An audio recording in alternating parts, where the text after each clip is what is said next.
जय हिंद दोस्तों। बिहार पुलिस सिपाही की परीक्षा के लिए आज के इस वीडियो में खान सर के इस बुक से प्रैक्टिस सेट नंबर 10 को कवर करेंगे, जिसमें साथियों हम लोग जीके, जीएस और करंट अफेयर्स को मिलाकर लगभग 70 सिलेक्टेड क्वेश्चंस को कवर करेंगे, जो कि साथियों आपके बिहार पुलिस एग्जाम के लिए काफ़ी ज़्यादा इम्पोर्टेंट रहेगा। तो साथियों आप सभी सेशन को बिना स्किप किए लास्ट तक पूरा ध्यानपूर्वक देखिए और आज के 70 क्वेश्चन में आप कितने क्वेश्चन सही कर पाते हैं सेशन के लास्ट में आपको कमेंट करके बताना है। तो पहला क्वेश्चन देखिए दोस्तों, विश्व का सबसे लंबा लिखित संविधान किस देश का है? वेरी इंपॉर्टेंट क्वेश्चन है। चलिए आप सभी आंसर बताइए। विश्व का सबसे लंबा लिखित संविधान किस देश का है? तो साथियों यहाँ पर इस क्वेश्चन का सही जवाब है सी ऑप्शन, भारत का। याद रखिएगा, विश्व का अगर पूछे सबसे लंबा और लिखित संविधान किस देश का है, भारत का है। लेकिन अगर आपसे पूछे विश्व का सबसे पहला लिखित संविधान, तो याद रखिएगा अमेरिका देश का है। लेकिन लंबा लिखित पूछे तो भारत का होगा। अगला क्वेश्चन देखिए, भारत के संविधान की संसदीय सरकार की अवधारणा किस देश से गृहीत की गई थी? चलिए क्वेश्चन नंबर 2 के लिए आप सभी आंसर कीजिए। तो साथियों यहाँ पर ध्यान दीजिए, इसका सही जवाब क्या होगा? तो इंग्लैंड। याद रखिएगा, भारत के संविधान की संसदीय सरकार की अवधारणा जो है इंग्लैंड देश के संविधान से लिया गया है। ध्यान रखेंगे, अमेरिका देश के संविधान से मौलिक अधिकार को लिया गया है। आयरलैंड देश के संविधान से राज्य के नीति निर्देशक तत्व को लिया गया है। आगे देखिए, संविधान के किस अनुच्छेद के तहत आत्मसंभ्रांत यानी स्वयं के विरुद्ध अध्यारोपण साक्ष्य प्रतिबंधित है? तो ये कौन सा आर्टिकल है? तो याद रखिएगा ये है आर्टिकल 20 यानी कि अनुच्छेद 20 है। याद रखिएगा, अनुच्छेद 17 बार बार पूछा जाता है, इसमें अस्पृश्यता का अंत किया गया है अनुच्छेद 17 में। अगला क्वेश्चन देखिए, भारत सरकार द्वारा अधिगृहित निम्न में से कौन सी नीति राज्य के नीति निर्देशक तत्व द्वारा निर्देशित नहीं है? चलिए आप सभी क्वेश्चन नंबर 4 के लिए आंसर कीजिए। और साथियों जो भी चैनल पर पहली बार आए हैं आप लोग क्लास टाइमिंग को नोट कर लीजिए। ये क्लास आपको डेली रात 8 बजे लाइव चैट के साथ दिया जाता है और इसका PDF आपको टेलीग्राम पर मिल जाएगा बिल्कुल फ्री में। टेलीग्राम का लिंक इसी वीडियो के नीचे डिस्क्रिप्शन बॉक्स में है। तो यहाँ पर इस क्वेश्चन का सही जवाब है भवन निर्माण संबंधी उपनियमों की तैयारी। भारत में निम्नलिखित में से कौन से अधिकारी का चुनाव अनुपातिक प्रतिनिधित्व के आधार पर किया जाता है? बिल्कुल सिलेक्टेड क्वेश्चन है। चलिए आप सभी 5 के लिए आंसर बताइए। निम्नलिखित में से कौन से अधिकारी का चुनाव वो अनुपातिक प्रतिनिधित्व के आधार पर होता है? तो याद रखिएगा राष्ट्रपति का चुनाव। यहाँ पर बी ऑप्शन आपका सही जवाब है, राष्ट्रपति। लोकसभा की पहली महिला स्पीकर के रूप में किसे नियुक्त किया गया था? चलिए क्वेश्चन नंबर 6 के लिए आप सभी आंसर कीजिए। बहुत ही शानदार लेवल का क्वेश्चन है। लोकसभा की पहली महिला स्पीकर के रूप में किसे नियुक्त किया गया था? तो साथियों यहाँ पर इस क्वेश्चन का सही जवाब है बी ऑप्शन, मीरा कुमार को। याद रखिएगा काफ़ी ज़्यादा इम्पोर्टेंट क्वेश्चन है। लोकसभा की पहली महिला स्पीकर कौन थी? तो मीरा कुमार। आगे देखिए, भारत के किसी राज्य का मुख्यमंत्री बनने हेतु न्यूनतम आयु क्या है? चलिए क्वेश्चन नंबर 7 के लिए आप सभी आंसर कीजिए। बिल्कुल आपको सोच समझकर आंसर करना है और साथियों प्रत्येक स्टूडेंट को नीचे लाइव चैट में अपना अपना आंसर देना है, जिससे आप सभी का प्रॉपर तरीके से रिवीजन हो सके। तो भारत के किसी राज्य का मुख्यमंत्री बनने हेतु न्यूनतम आयु जो है ये 25 वर्ष है। प्रधानमंत्री बनने के लिए भी 25 वर्ष है और अगर आपको लोकसभा का सदस्य बनना है फिर भी 25 वर्ष है। नीति आयोग में नीति का अर्थ क्या है? चलिए क्वेश्चन नंबर 8 के लिए आप सभी आंसर कीजिए। नीति आयोग में नीति का अर्थ क्या है? तो ध्यान दीजिए, यहाँ पर इस क्वेश्चन का सही जवाब क्या होगा? National institution for transforming India. ये क्या है? नीति का फुल फॉर्म है। ध्यान रखना है, नीति आयोग की स्थापना कब होती है? 1 जनवरी 2015 को। याद रखिएगा। आगे देखिए, सूचना का अधिकार अधिनियम किस वर्ष में लागू हुआ था? चलिए क्वेश्चन नंबर 9 के लिए आप सभी आंसर कीजिए और साथियों इस क्वेश्चन पर आप सभी स्टार मार्क कर लीजिए। ये क्वेश्चन बार बार एग्जाम में पूछा जाता है। तो सूचना का अधिकार अधिनियम जो है याद रखिएगा 12 अक्टूबर 2005 को लागू हुआ था। डेट सहित आपको याद रखना है 12 अक्टूबर 2005 को। आगे देखिए कौन सा खगोलीय पिंड रात्रि के समय आकाश में चमकता है? चलिए क्वेश्चन नंबर 10 के लिए आंसर कीजिए। तो कौन सा खगोलीय पिंड है जो रात्रि के समय आकाश में चमकता है? तो ये है तारा। याद रखिएगा। बृहस्पति ग्रह की बात करें तो सौरमंडल का सबसे भारी और सबसे बड़ा ग्रह है बृहस्पति। मंगल ग्रह की बात करें तो इसे लाल ग्रह के रूप में जाना जाता है। निम्नलिखित में से कौन सा ग्रह मानव द्वारा खोजा गया प्रथम ग्रह है? चलिए क्वेश्चन नंबर 11 के लिए आंसर कीजिए और साथ ही इस प्रैक्टिस सेट में आपके जितने भी क्वेश्चन सही हो रहे हैं आप लोग साइड में कॉपी में लिखते चलिए। फिर सेशन के लास्ट में आपको कमेंट करके अपना अपना स्कोर बताना है। तो यहाँ पर क्वेश्चन नंबर 11 के लिए आंसर हो जाएगा यूरेनस। याद रखिएगा यूरेनस जो ये प्लेनेट है ये मानव द्वारा खोजा गया प्रथम प्लेनेट है। निम्नलिखित प्राकृतिक घटनाओं में से कौन सी घटना भूकंप का कारण बनती है? चलिए 12 के लिए आंसर कीजिए फटाफट से। तो कौन सी प्राकृतिक घटना है जिसके कारण भूकंप आता है? तो यहाँ पर इसका सही जवाब क्या होगा?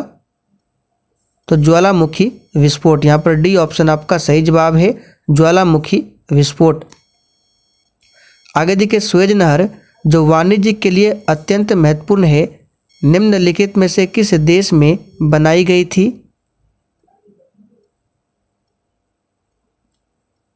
तो साथियों यहाँ पर क्वेश्चन नंबर 13 के लिए आंसर क्या हो जाएगा? याद रखिएगा ये मिस्र में है। कहाँ पर है?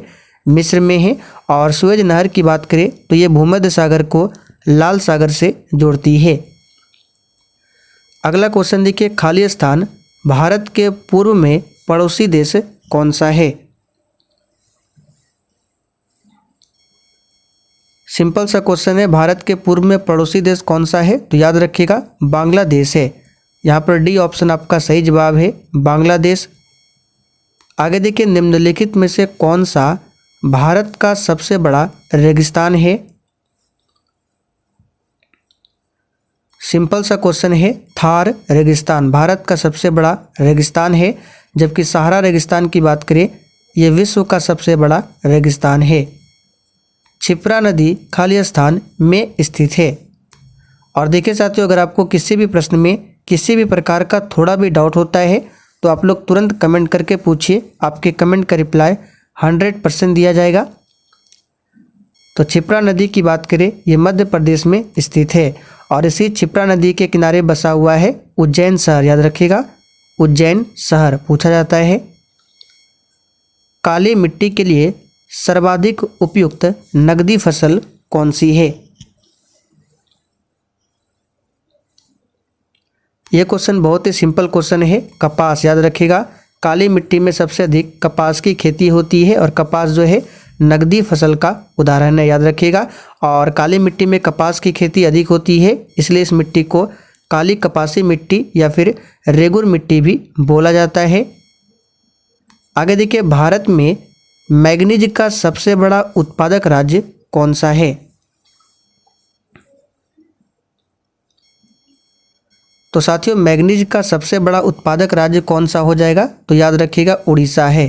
कौन सा है? उड़ीसा। उड़ीसा की राजधानी कहाँ पर है? भुवनेश्वर। भारत का राष्ट्रीय आदर्श वाक्य जो कि सत्यमेव जयते है इसे किस प्राचीन भारतीय शास्त्र से उद्भूत एक मंत्र है? यानी कि सत्यमेव जयते को कहाँ से लिया गया है? तो सिंपल सा क्वेश्चन है और ये क्वेश्चन आपके एग्जाम में पूछा जा चुका है। तो याद रखिएगा इसका सही जवाब है मुंडकोपनिषद से लिया गया है।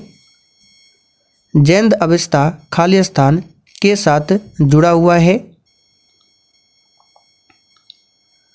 तो जैन अवस्था की बात करें तो पारसी धर्म के साथ जुड़ा हुआ है। यहाँ पर पहला ऑप्शन सही है, पारसी धर्म। चीनी यात्री इत्सिंग खाली स्थान में 3 वर्ष ठहरकर संस्कृत सीखा था?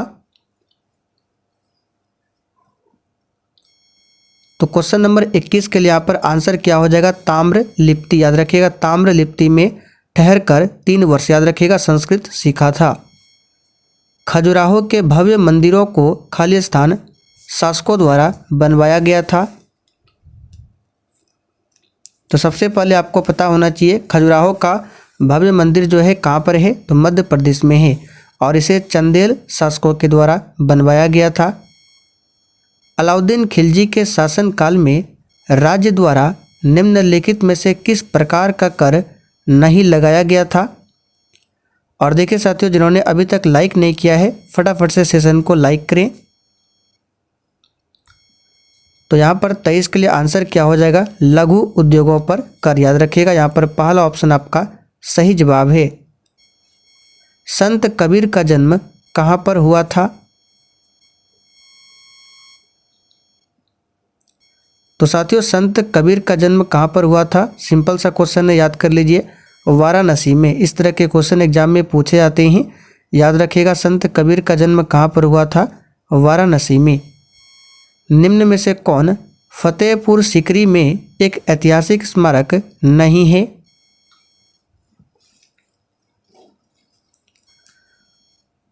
तो यहाँ पर इसका आंसर क्या होगा? देखिए, बुलंद दरवाज़ा, इबादत खाना, पंचमहल, ये सभी कहाँ पर है? फतेहपुर सीकरी में। जबकि गोल गुंबद की बात करें, यह फतेहपुर सीकरी में नहीं है। गोलकुंडा किला किस भारतीय राज्य में स्थित है? ये क्वेश्चन भी पूछा हुआ क्वेश्चन है। तो ध्यान दीजिए साथियों, गोलकुंडा का जो किला है किस भारतीय राज्य में स्थित है? तो याद रखिएगा, तेलंगाना राज्य में स्थित है।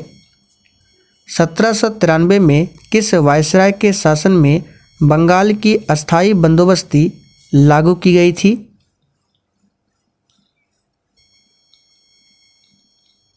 सही जवाब है कॉर्नवालिस के समय में। यहाँ पर बी ऑप्शन आपका सही जवाब है। डलहौजी को ध्यान रखना है, इसे भारत में रेलवे का जनक माना जाता है। इसी के समय में 1853 में भारत में पहली बार ट्रेन चलाई गई थी। भारतीय राष्ट्रीय कांग्रेस के पहले अधिवेशन की अध्यक्षता किसने किया था? ये क्वेश्चन 1 अक्टूबर को पूछा गया था फर्स्ट शिफ्ट में। तो भारतीय राष्ट्रीय कांग्रेस की स्थापना 28 दिसंबर 1885 को किया गया था बम्बई में, और इसका प्रथम अधिवेशन हुआ था 1885 में ही बम्बई में, जिसकी अध्यक्षता किया था WC बनर्जी, यानी व्योमेश चंद्र बनर्जी। याद रखिएगा। जालियांवाला बाग हत्याकांड के विरोध में गांधी जी ने किस सम्मान को लौटाया था?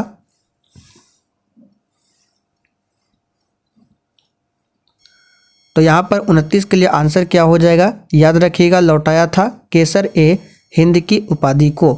जालियांवाला बाग हत्याकांड की घटना 13 अप्रैल 1919 को हुआ था चेम्सफोर्ड के समय में पंजाब के अमृतसर में, जिसके कारण महात्मा गांधी ने केसर-ए-हिंद की उपाधि को लौटा दिया था।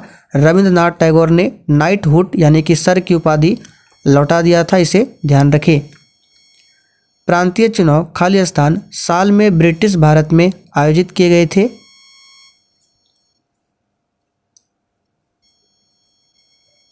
तो इस क्वेश्चन को डायरेक्ट याद कर लीजिए। 1936-37 साल में ब्रिटिश भारत में आयोजित किया गया था प्रांतीय चुनाव। तेल उत्पादन में वृद्धि का क्या कारण है? यानी कि तेल उत्पादन से कौन सी क्रांति है आपको बताना है। तो सिंपल सा क्वेश्चन है, इसका सही जवाब है पीली क्रांति। याद रखिएगा, श्वेत क्रांति दुग्ध उत्पादन से है। 1 रुपये के नोट पर किसके हस्ताक्षर होते हैं? तो देखिए, 1 रुपया का जो नोट होता है कागज वाला, उस पर हस्ताक्षर होता है केंद्रीय वित्त सचिव का, केंद्रीय वित्त मंत्री का नहीं होता है। इसलिए ऑप्शन को ध्यान से पढ़िए, केंद्रीय वित्त सचिव का होता है। बाकी सभी पे भारतीय रिजर्व बैंक के गवर्नर का क्या होता है? साइन होता है। निम्नलिखित में से कौन सा एशिया का पहला स्टॉक एक्सचेंज है? चलिए, वेरी इंपॉर्टेंट क्वेश्चन है, स्टार मार्क कर लीजिए, ये क्वेश्चन पूछा जाता है। तो याद रखिएगा, ये है बॉम्बे स्टॉक एक्सचेंज। 2011 की जनगणना के अनुसार भारत में जनसंख्या घनत्व कितना है? तो सिंपल सा क्वेश्चन है, यहाँ पर आंसर क्या होगा, 382 व्यक्ति प्रति वर्ग किलोमीटर में, यानी कि 1 वर्ग किलोमीटर में 382 व्यक्ति निवास करते हैं 2011 की जनगणना के अनुसार भारत में। भारत में बच्चों को मुफ्त और अनिवार्य शिक्षा का अधिकार किस वर्ष पेश किया गया था? ये क्वेश्चन भी एग्जाम के लिए वेरी इंपॉर्टेंट है। तो यहाँ पर इसका सही जवाब है 2009 में। केंद्रीय सरकार की सांसद आदर्श ग्राम योजना के अंतर्गत निम्नलिखित में एक किसको विकसित करने की योजना है? तो देखिए, सांसद आदर्श ग्राम योजना केंद्र सरकार की योजना है और इसके तहत याद रखिएगा यहाँ पर आंसर होगा गांवों को विकसित करने की योजना है। Tata iron and steel company, जिसको शॉर्ट में टिस्को कहा जाता है, इसका निगमन किस वर्ष हुआ था? सही जवाब है डी ऑप्शन 1907 में। आगे देखिए, नव कलेवर उत्सव किस राज्य से संबंधित है? सही जवाब है ओडिशा। घरों के बाहर फर्श को सजाने के लिए कला की निम्न में से किस शैली का उपयोग किया जाता है? सही आंसर है कोलम। किसने अपनी पुस्तक गुलामगिरी में जाति व्यवस्था की कुरीतियों के बारे में लिखा था?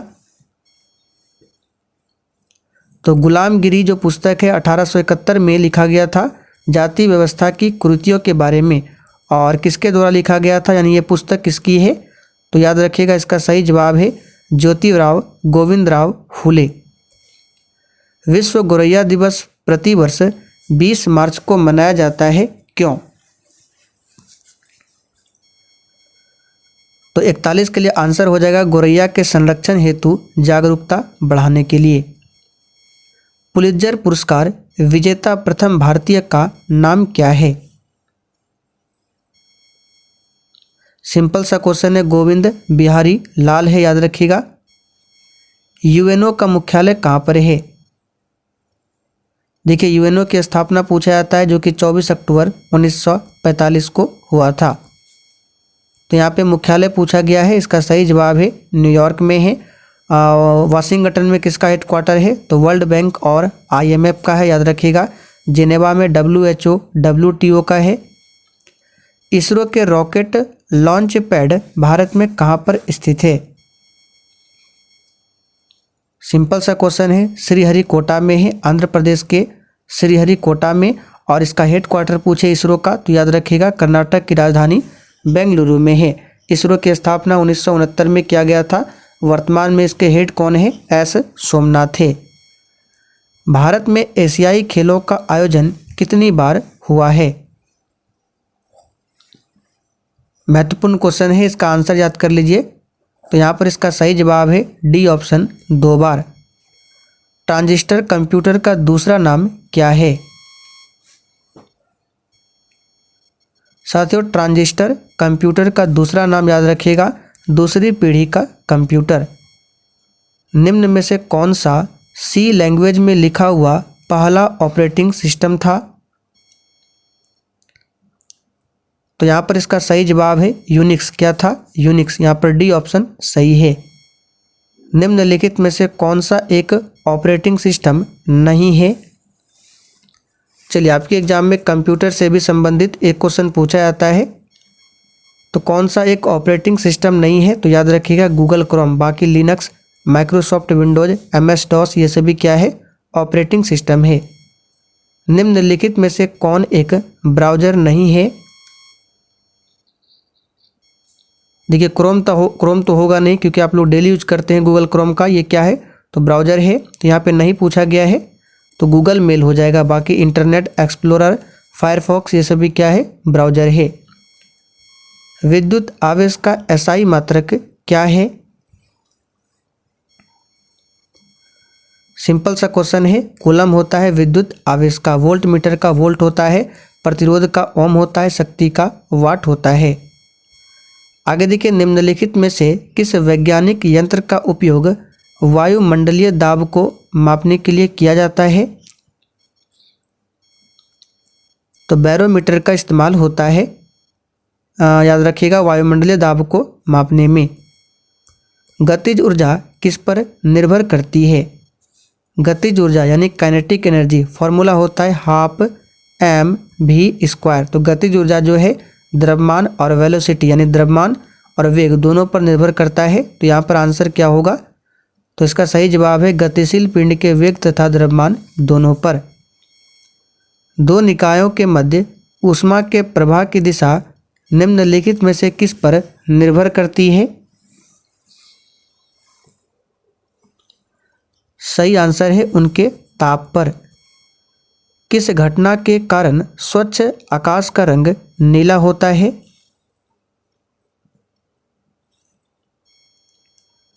तो ये होता है प्रकाश के प्रकीर्णन के कारण। तरल पदार्थ से गैस में परिवर्तन होने की प्रक्रिया को कहा जाता है? तो साथियों इस प्रक्रिया को कहा जाता है वाष्पीकरण। पीएच स्केल का उदासीन मान कितना होता है? तो देखिए हमने आपको बताया था पीएच स्केल में 0 से लेकर 14 तक अंक होता है और अगर 7 है किसी विलयन का पीएच मान तो वो उदासीन होता है। तो उदासीन पूछा गया है तो 7 के बराबर होगा। 7 से जैसे ही अधिक होगा वो क्षारीय होगा, 7 से कम होगा तो अम्लीय होगा। पीएच स्केल का पता सोरेनसन नामक वैज्ञानिक ने लगाया था। व्यंजक पाउडर को तैयार करने में प्रयुक्त होने वाली गैस का नाम क्या है? तो ये क्लोरीन है। सिंपल सा क्वेश्चन है। जल गैस यानी वाटर गैस का मिश्रण होता है। वेरी इंपॉर्टेंट क्वेश्चन है। तो जल गैस होता है इसमें कार्बन मोनोऑक्साइड और हाइड्रोजन का मिश्रण होता है जो कि सी ऑप्शन में दिया गया है। CO और H का मिश्रण होता है। कवकों के अध्ययन को क्या कहते हैं? तो इसके लिए हमने एक ट्रिक बताया था कमाई सफाई। कमाई और सफाई। तो क से कवक, माई से माइकोलॉजी, स से शैवाल, फाई से फाइकोलॉजी। शैवाल का अध्ययन फाइकोलॉजी, कवक का अध्ययन माइकोलॉजी। तो कवक पूछा गया है माइकोलॉजी होगा। दूध में पाया जाने वाला मुख्य प्रोटीन कौन सा है? तो ये है केसिन। याद रखिएगा। निम्नलिखित में से कौन सा एक अवशेषी अंग है? तो साथियों यहाँ पर सही जवाब है बी ऑप्शन अपेंडिक्स। क्या है? एक प्रकार का अवशेषी अंग है।